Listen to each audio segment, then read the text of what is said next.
Hello, my name is Lisa Vaughn. I'm an Anglican priest and a congregational development consultant with the Diocese of Nova Scotia and Prince Edward Island, and I'm delighted to offer a few brief reflections on how and why a number of our congregations have flourished related to volunteering.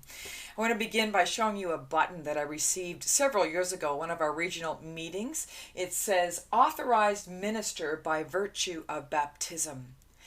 Since this time, we've been exploring and focusing on our baptismal identity and that meaning of lifelong discipleship. Thinking about 2020 and our journey through the pandemic, certainly a number of our congregational leaders have been saying that numbers of volunteers are dwindling, especially some of our older congregants. They say they're tired and they want to retire. We've also seen a shift, an uptick in the number of people who are not interested in traditional insider kind of ministries, but instead more missional, outward oriented service kinds of things to the community, responding to needs like connected to the environment and refugee sponsorship and food insecurity. One neat example is one of our missional lay leaders started an online community called Spiritual Cafe for those who identify as spiritual but not religious. And this is a safe environment in which to explore faith. Some of the tools we use to recruit and retain volunteers, well, we used the traditional spiritual gifts inventory, but also we used some questions exercises that help folks think about their passions, their hobbies, their interests, and also the groups that they're drawn to and how God might use them to serve in some way that's natural for them. We create discernment opportunities, kind of spaces and places in which to explore their baptismal call and find joy in serving as disciples. So we've hosted some Zoom sessions to show what's possible, to give some examples of people who are passionate and joyful in their ministries. Phone visitation is one of them, and parish nursing. We hold regular discernment retreat days, and we also suggest that they seek guidance from a spiritual director.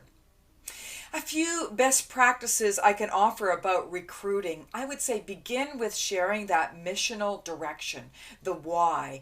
This is the resonance to mission and vision, explaining the purpose for the ministry and how this ministry will fit in the bigger picture of God's kingdom work.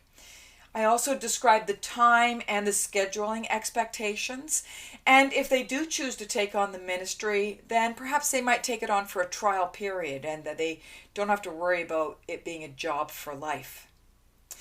Related to training and support, I think this needs to be an absolute priority. Jesus certainly did this. He called his disciples and he invested heavily in them. And I know our leaders sometimes will say, well, I'm too busy or I'm too tired to take the time and the energy to personally invite and train potential leaders. But it is a wise investment and certainly will pay off for them and for the ministries.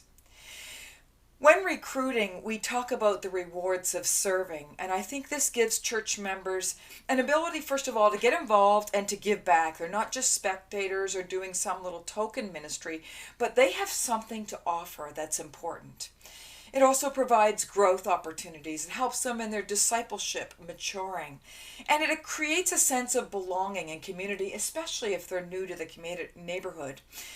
It's an opportunity to exercise their spiritual gifts and to try something new and experiment. And related to personal vocation, there's something enormously satisfying that knowing that you've reached your maximum potential in your life, living into your sweet spot in serving in some way that gives you joy and makes a difference. Certainly, there's no other reward that could possibly equal the joy that comes from knowing that Almighty God is pleased with you and what you've done with your life, how you've been faithful. I want to offer a resource to think about. This is a book called Surprise the World, The 5 Habits of Highly Missional People, written by Michael Frost, an Australian theologian and author, published in 2016.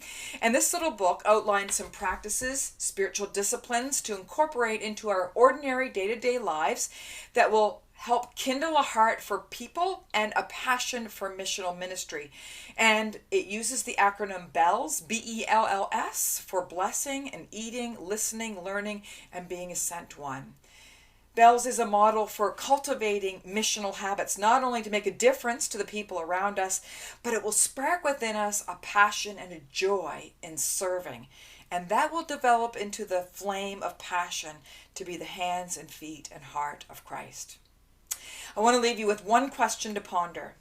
I wonder, what practices or spiritual disciplines have you found helpful for yourself or for others in your faith community that help cultivate a passion and a joy in serving? Thanks for the opportunity to share some of my reflections about volunteers in church, and I look forward to the ongoing, truly relevant research by the Flourishing Congregations Institute, Dr. Joel Thiessen and others on the team. Blessings to you all from Halifax.